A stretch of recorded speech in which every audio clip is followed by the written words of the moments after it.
जिंदगी की राहों में जो खो जाता है, अक्सर वही एक दिन कुछ नया दिला जाता है। हर हार, हर तकलीफ एक सबक बन जाती है, क्योंकि जो होता है वो अच्छे के लिए होता है। दोस्तों, स्वागत है आपका हमारे YouTube चैनल में। आज मैं फिर हाजिर हूं आपके लिए एक प्रेरणादायक कहानी लेकर, जिसे सुनने के बाद भी बोलेंगे, जो होता है अच्छे के लिए होता है। दोस्तों, जिंदगी एक किताब की तरह है। हर दिन, हर घटना उस किताब का एक नया पन्ना है। लेकिन अफसोस, हम अक्सर एक पन्ना पढ़कर पूरी किताब का अंदाजा लगाने लगते हैं। अगर कुछ बुरा हो जाए तो हम तुरंत सोच लेते हैं मेरे साथ हमेशा बुरा ही होता है, और अगर कुछ अच्छा हो जाए तो मान लेते हैं अब सब ठीक रहेगा। लेकिन सच्चाई यह है कि इंसान का नजरिया ही उसकी किस्मत लिखता है। अगर इंसान हालातों में उलझे रहने के बजाय भरोसे और धैर्य से काम ले तो मुश्किल वक्त भी वरदान साबित हो सकता है। आज की कहानी भी इसी गहरे संदेश को समझाती है।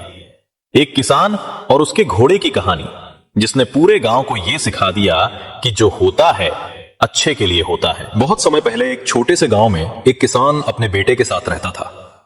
किसान बेहद साधारण जीवन जीता था, मेहनत करता था और गांव के लोग उसे इज्जत से देखते थे। लेकिन उसकी एक आदत सबको हैरान करती थी।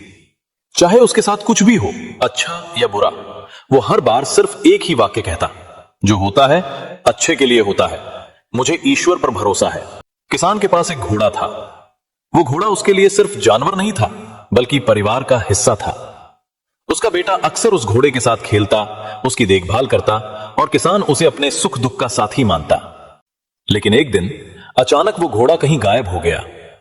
किसान ने खेत खलिहान छान मारे, जंगल तक खोजा, लेकिन घोड़ा कहीं नहीं मिला। गांव वालों को खबर लगी तो सब इकट्ठा होकर किसान के घर पहुंचे। किसी ने कहा, तुम्हारा घोड़ा खो गया, अब तुम्हारा काम कैसे चलेगा? किसी ने अफसोस जताया, यह तो बहुत बुरा हुआ, तुम्हारा तो सहारा ही चला गया।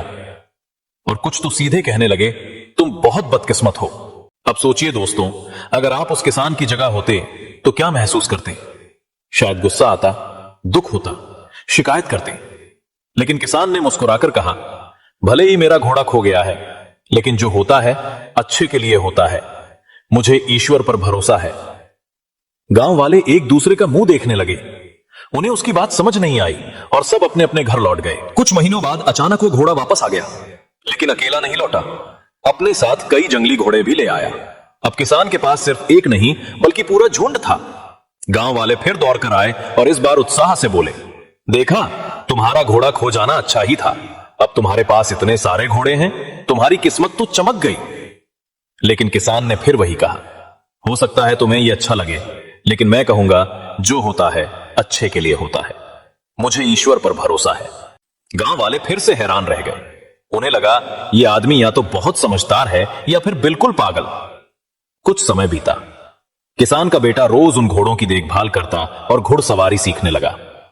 एक दिन सवारी करते करते वो अचानक गिर गया और उसकी टांग बुरी तरह टूट गई। बेटा दर्द से कराह रहा था। गांव वाले फिर इकट्ठा होकर आए और बोले, अरे ये तो बहुत बुरा हुआ, अगर तुम्हारे पास इतने घोड़े ना होते तो तुम्हारे बेटे की टांग ना टूटती। तुम्हें घोड़ों का झुंड मिलना बदकिस्मती साबित हुआ। किसान ने बेटे की टूटी टांग को देखा, बेटे के सिर पर हाथ फेरा और फिर भी मुस्कुराते हुए कहा, जो होता है अच्छे के लिए होता है, मुझे ईश्वर पर भरोसा है। गांव वाले गुस्से में बोले, तुम्हें हर हाल में यही क्यों कहना है? टांग टूटी है, इसमें भला क्या अच्छा हो सकता है? और फिर सब बिना कुछ समझे लौट गए। दोस्तों, अब तक गांव वालों को यही लग रहा था कि किसान या तो जिद्दी है या अंधविश्वासी। लेकिन कुछ ही समय बाद किस्मत ने दिखा दिया कि किसान कितना सही था। राज्य पर हमला हो गया। राजा की सेना कम पड़ रही थी, इसलिए आदेश आया कि गांव के सभी जवान लड़कों को सेना में भर्ती किया जाए। सिपाही गांव गांव जाकर हर घर से लड़के उठा रहे थे। गांव में मातम छा गया। माताएं रो रही थीं, पिता परेशान थे। हर किसी के दिल में डर था, कौन जाने हमारा बेटा वापस लौटेगा भी या नहीं। लेकिन जब सिपाही किसान के घर आए और उसके बेटे को देखा तो बोले, ये तो घायल है, इसकी कोई जरूरत नहीं, और बेटे को छोड़कर चले गए। अब गांव वाले भावुक हो गए। उनके चेहरे पर आंसू थे। वे किसान के पास आए और बोले, आज हमें समझ आया तुम कितने किस्मत वाले हो। तुम्हारा बेटा युद्ध में जाने से बच गया, लेकिन हमारे बेटे, हमें नहीं पता कि वे लौट कर आएंगे या नहीं। गांव वालों ने किसान से पूछा, हमने तुम्हें हर हालत में शांत और पॉजिटिव देखा है, आखिर तुम ऐसा कैसे कर लेते हो? किसान ने गहरी सांस ली और मुस्कुराकर बोला, 2 बातें हमेशा याद रखो। पहली, लोगों की बातों को ज्यादा महत्व मत दो। अगर उनकी तारीफ से खुश हो जाओगे और आलोचना से दुखी, तो तुम्हारी खुशी का रिमोट हमेशा दूसरों के हाथ में रहेगा। दूसरी बात, किसी भी घटना को तुरंत अच्छा या बुरा मत कहो। जैसे किताब की एक लाइन पढ़कर पूरी किताब का फैसला नहीं किया जा सकता, वैसे ही जिंदगी की किसी एक घटना को देखकर पूरी किस्मत का अंदाजा नहीं लगाया जा सकता। आज जो बुरा लग रहा है वही कल वरदान साबित हो सकता है। तो दोस्तों, इस कहानी से हमें यही सीख मिलती है कि हमें अपने जीवन के हर उतार चढ़ाव को तुरंत अच्छा या बुरा मानने की जल्दी नहीं करनी चाहिए, क्योंकि जिंदगी एक यात्रा है और इस यात्रा का हर पड़ाव हमें किसी बड़े मकसद की ओर ले जाता है। हो सकता है आज का दर्द कल की राहत बन जाए और आज की मुश्किल कल की ताकत। याद रखिए, लोगों की बातों पर जरूरत से ज्यादा ध्यान मत दीजिए, वरना आपकी खुशी का कंट्रोल हमेशा दूसरों के हाथों में रहेगा। और दूसरी बात, हर घटना को समय के साथ ही परखिए।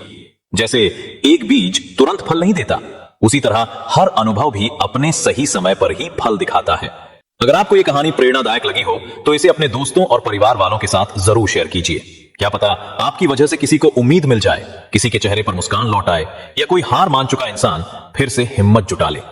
हमारी कोशिश यही है कि आप तक ऐसी कहानियां पहुंचाएं जो आपको सोचने पर मजबूर करें, जीवन जीने का नया नजरिया दे और आपके दिल को हल्का कर दे। शुक्रिया दोस्तों, अगली मुलाकात होगी एक और नई प्रेरणादायक कहानी में। तब तक याद रखिए, जो भी होता है वो अच्छे के लिए ही होता है। धन्यवाद।